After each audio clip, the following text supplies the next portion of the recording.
It's important to be aware of the rules of the road every time you drive, but those rules could be changing. State lawmakers recently filed a new bill seeking to penalize motorists for continuously traveling in the left-hand lane.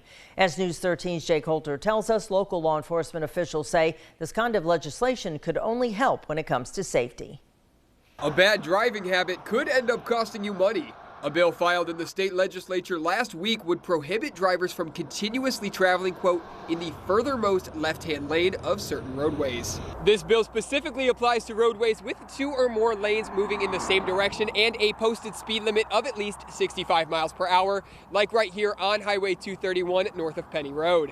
The bill expands an existing statute that says drivers should move out of the left lane if the driver, quote, knows or reasonably should know that he or she is being overtaken in that lane from the rear by a motor vehicle traveling at a higher rate of speed. What we see, left lane travelers are people who are going faster, but there's those people in the left-hand lane that are trying to maintain a slower speed or the same speed when others are trying to pass, and it kind of holds up and begins a congestion problem. We ask that they move over.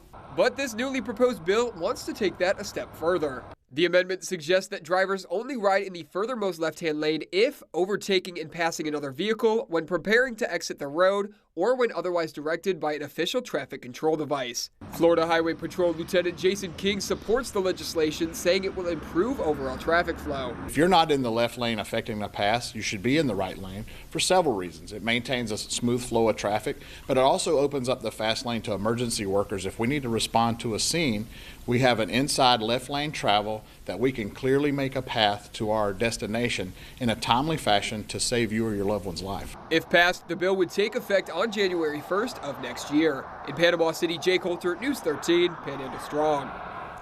Drivers who break the proposed law could receive a ticket for a moving violation, and that could cost you anywhere from $130 to $170 and 3 points on your license.